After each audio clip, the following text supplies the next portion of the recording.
আচ্ছা আমরা কি যাব? আমরা কি যাব?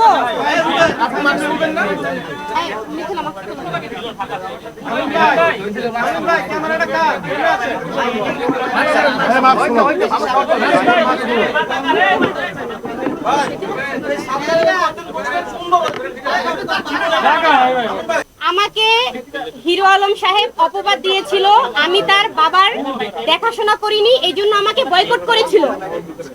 কিন্তু তার বাবাকে দেখাশোনা না করার পিছনে যে কারণটা ছিল আমি বলেছিলাম আপনাদের। আমি বলেছিলাম যে হিরো আলম পরকীয়ায় জড়িত আছে, যার কারণে পরকীয়া নিয়ে তার সাথে আমার 8 মাস আগে থেকেই দ্বন্দ্ব। 8 মাস যাবত তার সাথে আমার দ্বন্দ্ব, কিন্তু দ্বন্দ্বর মাত্রাটা বেড়ে যায় বাবা যখন মৃত্যু সজ্জায়, তখন হচ্ছে তার সাথে আমার দ্বন্দ্বর মাত্রাটা অনেকটা বেড়ে যায়। আর পরকীয়ার যে কথাটা আমি বলেছি, সে বলেছে প্রমাণ নিয়ে কথা বলতে, প্রমাণ নিয়ে কথা বলতে বলেছে, তাই আমি আপনাদের সামনে প্রমাণ হাজির করেছি। এই হচ্ছে সেই মিথিলা, যার সাথে তার গত 8 মাস যাবত সম্পর্ক। আমি যতটুকু জানি, আমি স্ত্রী থাকা সত্ত্বেও সে এই মিথিলার সাথে তার সম্পর্ক। মিথিলার কাছ থেকেই শুনেন সম্পূর্ণ কথা, মিথিলার কাছ থেকে আপনারা এখন শুনে নেন। মিথিলা বলো, আপনার পরিচয় বলেন। আপনার পরিচয় বলেন, জোরে বলবেন, আপনি জোরে বলেন, জোরে।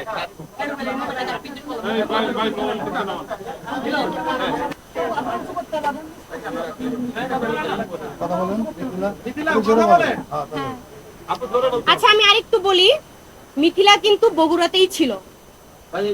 মিথিলা তার বাবার লাশের সাথে বগুড়া ছিল। বগুড়া থেকে মিথিলাকে টর্চার করে, আপনারা ভিডিও ফুটেজ দেখবেন, টর্চার করে ওনাকে বের করে দেওয়া হয়েছে।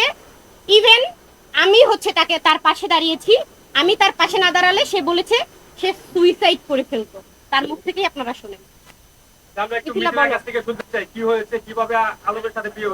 আমি ওনাকে এখান থেকে 1 বছর আগে প্রথম ফোন করি, আমার একটা মাছের বিজনেস, আমি তাকে ফোন করি টিকটকের মাধ্যমে, কথা বলেন আপনি, টিকটকের মাধ্যমে তাকে মেসেজ করি, করার সঙ্গে সঙ্গে সে আমাকে নাম্বার পাঠায়, ভাই আপনার সঙ্গে কথা বলতে চাই। তখন আমি আমার মাছের বিজনেসের লাইভের কথা বলি যে আপনি কি আমাকে লাইভ করে দিবেন, আপনার নিলয় আলমগীর ওয়াইফ উনি করতে। পরে ওনার আমি চিন্তা করলাম উনিও তো ভাইরাল পারসন, তাহলে ওনাকে বলি, তো উনি রাজি হয়ে বললো কি যে তাহলে তুমি আমার অফিসে আসো। আমি চিন্তা করলাম আমি একটা মেয়ে মানুষ একা একা অফিসে যাব। সেখান থেকে 2 মাস পর আমার একটা প্রবলেম, অন্য পারিবারিক একটা প্রবলেমের কারণে আমি তার কাছে কথা বলি যে ভাইয়া আপনার সাথে আমি একটু কথা কান্নাকাটি করি যে এরকম আমার একটা প্রবলেম হয়েছে, আপনি কি আমাকে হেল্প করতে পারেন, তুমি অফিসে আসো। পরে আমি আমার চাচাতো ভাইকে নিয়ে অফিসে যাই, যে কথা বলি সে ওই সলিউশনটা আমাকে করে দেয়। সে করে দেওয়ার পরে আস্তে আস্তে তার সাথে আমার ফোনে কথা হতে থাকে, কথা হতে হতে ভালো একটা ফ্রেন্ডলি সম্পর্ক হয়। তখন কখনোই আমি রিয়ামনির সাথে তার কথা বলতে দেখি, সারা রাত আমার সাথে কথা বলেছে, দিনে কথা বলেছে, বহুবার তার সাথে সে আমার সাথে মিট করেছে। আমি আমি তো আমি ফোন ব্যবহার করি এই 2-3 বছর, এই সব বিষয়গুলো আমি অত বুঝি, এত আমি দেখিও না। তখন আমি একদিন ওনারে জিজ্ঞেস করি যে রিয়ামনির সাথে আপনার কি বিয়ে হয়েছে? অনেকে বলে না যে, আপনারা সবাই কিন্তু এটা জানেন যে রিয়ামনির সাথে আদৌ কি বিয়ে হয়েছে, তা উনি আমাকে বলে না, ও শুধু আমার নায়িকা, এগুলো তো বলে, এরকম অনেকেই আছে। আস্তে আস্তে ওনার সাথে আমার একটা সম্পর্ক হয়। তখন ওনার মেয়ের সাথে, ওনাকে যখন বগুড়ায় মারধর করে, ওনার মেয়ের সাথে আমার একটা ফ্রেন্ডলি সম্পর্ক হয়েছে। মেয়েকে আমি এতটাই, বিয়ের প্রস্তাব উনি আগেই দিচ্ছে যে আমরা বাইরে সেটেল হয়ে যাব। তখন আমি বিয়ে করতে, সত্যি আপনি মসজিদে দাঁড়ায় বলবেন আমি বিয়ে করতে কখনো রাজি হই। একটা কথা বলতে বলতে ভালো, কারণ ওনার সাথে আমার কোনোভাবেই এখন আমি অসুস্থ দেখছেন। পরে এক পর্যায়ে ফ্যামিলি সম্পর্কে, মানে ফ্যামিলি কথায় ওনার মা, তারপরে মেয়ে সবাই বলার পরে উনি ওনার অফিসে কাজী ডেকে বিয়ে করার পরে একটা ছবি আপনারা দেখছেন। ওই ছবিটা, তার আগে আমি তার সাথে কখনো ছবি তুলতাম না, যে ভয়ে, উনি ভাইরাল পারসন, আমি এইগুলো খুবই অপছন্দ করি। পরে তখনও কিন্তু রিয়ামনির সাথে তার কোনো ঘনিষ্ঠতা আমি দেখি না। আমি মসজিদে দাঁড়াই, পরে উনি তো নামাজও পড়ে না ঠিক মতো। ওনার কথা কতটা আপনারা বিশ্বাস করেন জানি না। আমি বিশ্বাস করি না ওনার কথা, আপনি বলুন। পরে ওনার সাথে আমার বিয়ে হয়। বিয়ে হওয়ার পরে আমরা এই মহানগরেই কিন্তু সংসার করি 3 মাস না 2 মাস সংসার করার পরে উনি আমাকে বলে কি আমি তো মিডিয়া পারসন, এখনই এটা ফ্লাশ করা যাবে না। এই আস্তে আস্তে রিয়ামনির সাথে ওনার আমি দেখি, যখন মনে করেন পুরোপুরি আমি ওনার প্রতি দুর্বল হয়ে গেলাম, তখন আস্তে আস্তে আবার রিয়ামনি অল্প একটু যোগ করবেন, সেটা যদি প্রেমের প্রস্তাবটা কে আগে? অবশ্যই সে কথা, এটা কোনো প্রেমের প্রস্তাব না, একটা মানুষের সাথে কথা বলতে বলতে ভালোবাসা হয়ে গেছে। সে এমন কোনো ব্যক্তি না যে তাকে আমার প্রেমের প্রস্তাব দিতে হবে। পরে আমাদের বিয়ে হয়, এটা গোপন থাকবে। উনি ওনার বাড়ি পাঠায়, আমার সমস্ত ফার্নিচার নিয়ে পাঠায়, বলছে সবাইকে যে সবাই জানবে আমি তো মিডিয়ার, এখন যদি এটা ফ্লাশ হয় তাহলে আমার ক্যারিয়ার প্রবলেম হবে। তুমি তো আমাকে অনেক ভালোবাসো, একটু পারবা না? কেন পারবো না? তুমি যদি ধৈর্য ধরো সব ঠিক হয়ে যাবে। আর এই কথাটা উনি বারবার বলতো যে রিয়া হচ্ছে আমার মিডিয়ার, তুমি হচ্ছে আমার ঘরে। তার বাড়ি আমারে নিয়ে রাখে। বাড়ি রাখার পরে এক পর্যায়ে রিয়া একদিন, আমি তাকে তার মেয়ে কান্নাকাটি করছিল, দাদির সাথে ঝগড়া হয়েছে, আমি বলছি কি এরকম মেয়ে কান্নাকাটি করলে আমি কিন্তু এখানে থাকতে পারি। তখন এই মেসেজটা রিয়া পেয়ে যায়। ও কোরআন শরীফ ছুঁয়ে বলুক, এই মেসেজটা পাওয়ার পরে ফোনে ওর সাথে আমার বোঝে নিত, সেও আমাকে অ্যাটাক করে, আমিও করি, দুইজন কথা কাটাকাটি আমাদের হয়। পরবর্তীতে ও জানার পরেও কিন্তু বগুড়ায় যায়, যে আমাকে দেখে। তারপরে আলমের সাথে ওর আমার রূপটা আস্তে আস্তে, আমার কিছু কিছু কথায় আমার খারাপ লাগে যে আমি একটা কথা ওরে বলতাম, আমি কিন্তু ঘাড়ে উঠে যাওয়া মেয়ে না। আমি লক্ষ টাকা খরচ করে আমার ঘরের, আপনি মহানগরে যে বাসায় ছিলাম শুনবেন, বলতো কি এত ফার্নিচার একটা ঘরে থাকে। ওর পুরো ডুপ্লেক্স বাড়ি ভরে গেছিল। মহানগরে বাসা ভাড়া নিয়েছিল, আমি বলেছিলাম, আপনারা বিশ্বাস শোনেন পরে কি হয়েছে, আমার কথাটা আগে শেষ কর। পরবর্তীতে ওখানে আমি মানে মেন্টালি ভাবে আমি মেনে নিতে পারিনি খারাপ ব্যবহার। যখন ওর সাথে মিডিয়ায় কাজ করা লাগে, ওর সামনে আমাকে গালি দেয়, পেছনে আমাকে সোনা পাখি ময়না পাখি বলে। এটা না আমি মানে টর্চারিংটা আমি নিতে না পেরে আমি ঢাকা ব্যাক করলাম। ব্যাক করার পর তার সাথে টোটালি আমি যোগাযোগ বন্ধ করে দিলাম। তার মেয়ে ফোন দিচ্ছে, দেখেন আপনারা ভুল বুঝাবুঝি করেন, আপনি আবার হয়ে যান। তার বড় মেয়ে আলো, এই আস্তে আস্তে আবার কথা হয়। কথা হতে হতে আমি আবার আমার বিজনেসটা, আমি একটা বিউটিশিয়ান, আমি টাকা পয়সা অ্যারেঞ্জ করে আমি সুন্দরভাবে আমি আবার বিজনেসটা দাঁড় করাই। এর ভেতরই তার বাবা অসুস্থ খবর ছিল। প্রথমে যখন ওনার বাবা অসুস্থ হয়, তখন পুরো হসপিটালে যাওয়া আসা ও মাঝে মধ্যে আসছে, সবকিছু দায়িত্বই আমার কাছে। ভালো কথা, এই যে 32টা দিনও আমি ছিলাম। নিউরোসায়েন্স হসপিটালে যাবেন, সে সবাইকে বলছে ওখানে যে ম্যাডাম আপনাদের হোটেলে যেয়ে বলেন, সর্বতলা বলেন, তারপরে হচ্ছে আপনার তার মেয়ে, বড় মেয়ে বলছে আমার আম্মু, সবাই আমার বলছে কে কিভাবে হয়। তার বড় মেয়ের বয়স হচ্ছে 18 বছর, 17-18 বছর। আর সেখানে আমি আর সে তো খুব কাছাকাছি বয়স।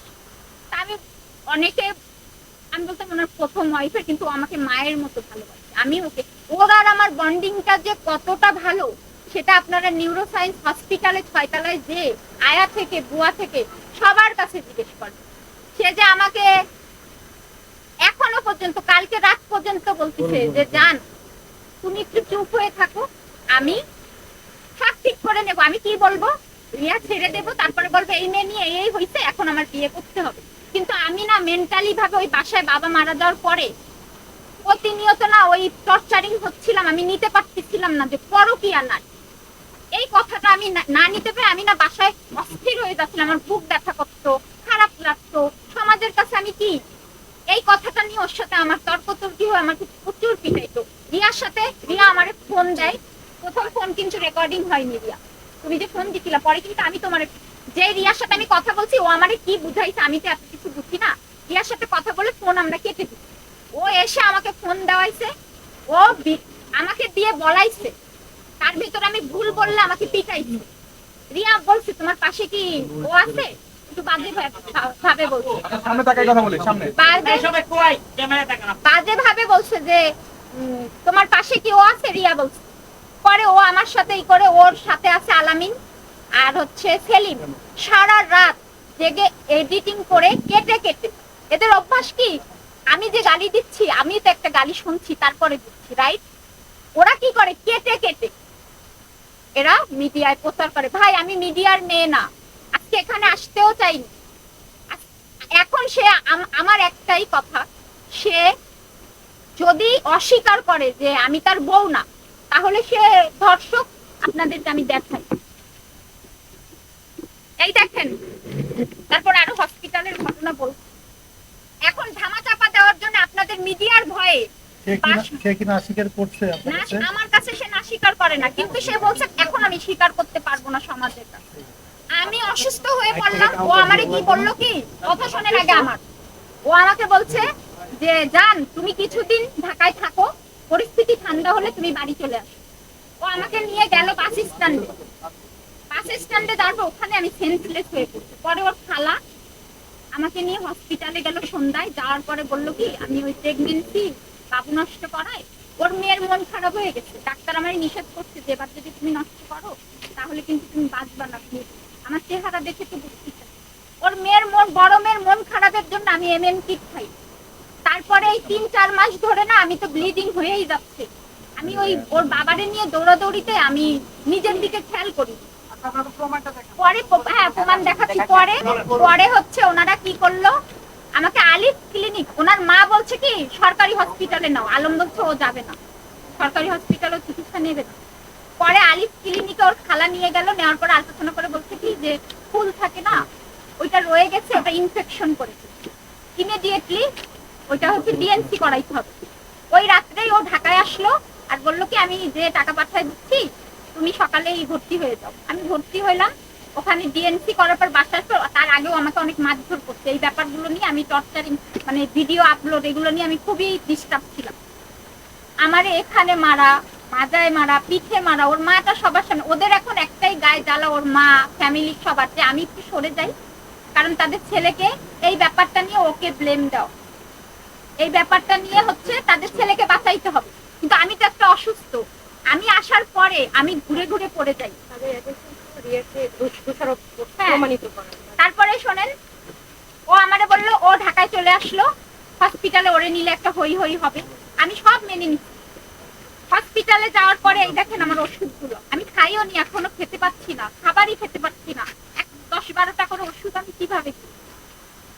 ওখান থেকে আসার পরে আমি ঘাড় উঁচু করতে পারি না। তার মেয়েদের ব্যবহার খুবই খারাপ, যে কোনো বিষয় আমার সাথে খারাপ ব্যবহার। এক পর্যায়ে আমি যেদিন চলে আসবো, ওনার বড় মেয়ে আমার গায়ে হাত দেয়।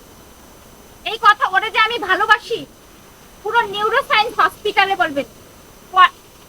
এই যে এই দেখেন,